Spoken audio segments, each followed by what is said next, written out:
So for many years now, I had been giving goodbye speeches to my seniors in my spring classes. And last year, I kind of realized that there were a lot more seniors that I wanted to give a sending off message to than just the ones that happened to be enrolled in my class in the spring semester of their senior year.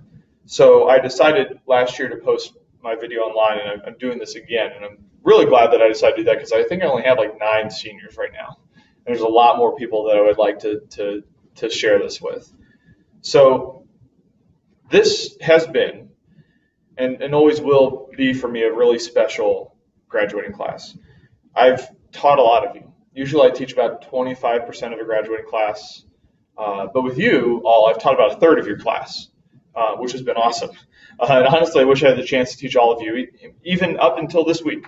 I keep meeting seniors that I haven't met before, and I'm like, man, I really wish I had a chance to teach them in class. And I really like the classes that I teach because I get to meet a lot of you when you're younger, when you're sophomores. I mean, those of you that were in my world geography the fall of your sophomore year, those 28 of you, you were the ones that helped convince me to stay teaching when I was feeling a little down about what I was doing in the classroom and reminded me why I love this job. And in all classes, all the classes I've had with you, not just that one, I saw a ton of potential, and I still see a ton of potential. Now, before I go on to say more of my nice things, I want to be honest with you a little bit. As much as I have loved being able to get to know you and teach you and have you in class, this senior class disappointed me a little bit. Like I said, 2 years ago, I saw so much potential with you all. I remember countless times going down and talking in the teacher plenary with other teachers about, better watch out for these sophomores. You know, I can't wait until they get to AP Lang or AP Physics or all those other classes. They're doing such cool stuff now. I can't even begin to imagine the kind of stuff they're going to do for you all in 1 or 2 years' time. And for many of you, though, that never really came to be. And I am firmly convinced that it has nothing to do with your intelligence or your capabilities as a student or anything like that. I think that for whatever reason, many of you didn't really push yourselves to go that extra distance with your classes. And I mean, I don't think I've ever seen as many open campuses for a senior class as I did with you all, like ever. I mean, I'm not just saying that is. If I could check, I wish I could, because I really, truly feel that way. I mean, there are some of you that are taking 2 classes a day, have an ACT score in the 30s, and yet don't have a single AP class. And look, I mean, I get it. You're all teens. You want to enjoy your youth, and there's nothing wrong with that. I know the amount of work that goes into taking those upper-level classes and pushing yourself really hard academically. I know the sleepless nights that many of you push yourselves through. But I am begging you to push yourselves as you venture into adulthood. Push yourselves academically for those of you going on to college. Don't look back years from now and regret missing out opportunities to really grow and develop as a person because you decided to maybe take it a little bit easier. I know what you're capable of. And for many of you, I think you're just beginning to unlock the full potential of what you can do. And I think what you need to do is keep going and make sure that you're being the best you possible. And I'm sure, by the way, that there are many of you that are a little salty as I'm saying this, that you're like, he's talking to me, but he doesn't get me. He doesn't understand the extracurriculars that I've had to do, or my job I have to take care of, or he doesn't understand there's a reason why I've been doing that. And look, I get it. One of the things that I do in my free time is run. Because it's fun for me. I want to stay healthy. But for years, the farthest I would run is about 3 miles. It's the farthest I'd go.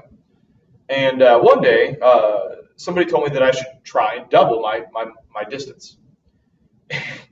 I wanted to smack them when they said that. I was like, double my distance? Are you kidding me? Like, what are you saying? That I'm not working hard when I only do 3 miles? Like, I am out of breath. I am sweating buckets. My mile time's looking good. Why do I need to double my distance? What I'm already doing is hard enough work. And I feel like some of you might be getting the same impression with what I just said about your classes. And I understand because I remember the emotions that I went through. But I decided to try it. and I hit that 6 mile mark, and then I hit 9. And then last year I hit a big goal for me, and I was able to run a half marathon distance. And so I get why you might resent my comments, but sometimes we don't know that we have that higher gear until we push and struggle a little bit. And so that's what I'm imploring you to do. Push yourself, struggle a little bit. See if you've really reached your limits or not. Now, there are many of you that have pushed yourselves and have worked to make you the best you possible. And to all of you, let me just say I am really proud of you, very proud. And I know that you have felt burnt out, that you've wished for more free time, that you've wondered if all the extra miles that you've pushed yourself academically in the performing arts, in sports, in whatever you've committed yourself to, you have wondered if it was worth it.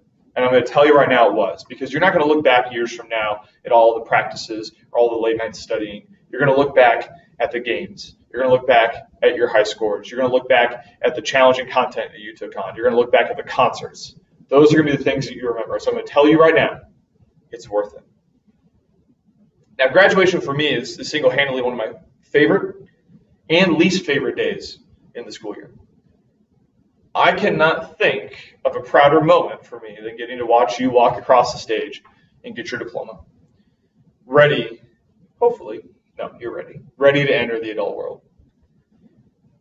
Honestly, the best part of this job, the best part of this job, beyond any success, beyond getting to watch you succeed with speech or debate or with music or with sports or to get high AP scores or to get scholarships, beyond any accomplishments that I get to see you all do while you're here in high school, the best part of this job is following your journey after high school. I'm getting to the point now in my career where former students are happily employed, they're married, some of them are having kids, and wherever you go on your life's journey, to be able to say that I had a part, even a slight part in that, it's a privilege to say that.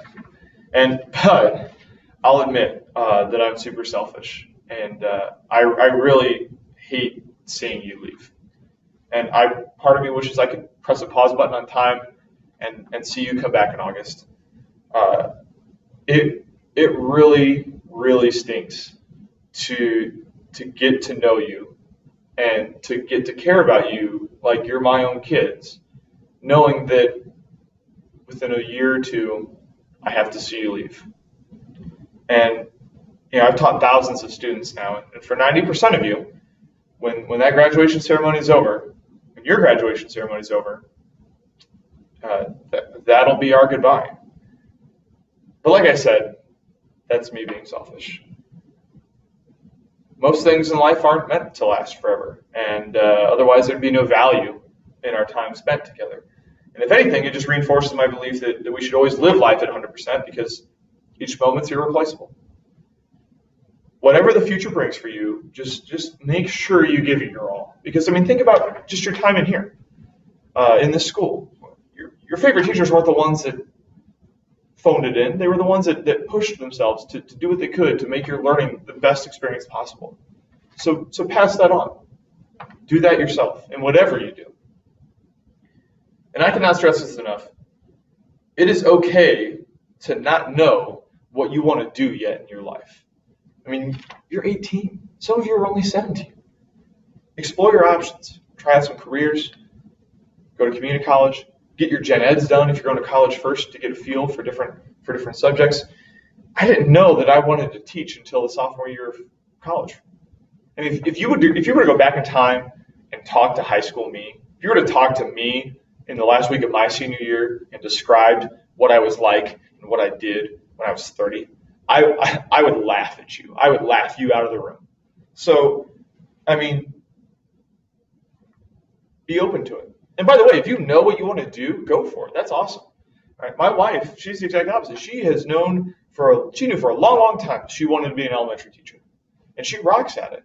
So wherever you're at in knowing what you want to do, knowing who you want to be, just embrace it and embrace that journey. Know that you're still growing and developing as a person. Our brains aren't even done forming until we're 25. That's why I'm imploring you to give it your all and to push yourself, because you are setting up your behaviors, you are setting up your patterns, you're setting up your resolve for decades to come. But I think not only is it important to know that you are still developing, but it's important to know that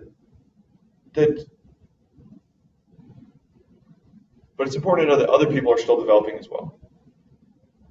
Your friends, maybe people that you're not friends with, they're all going to change, right? Who you are now at 18 is not going to be the same person as your 21-year-old self. And your 21-year-old self is not going to be the same person as your 25-year-old self. You are going to evolve based on the experiences and choices that you make.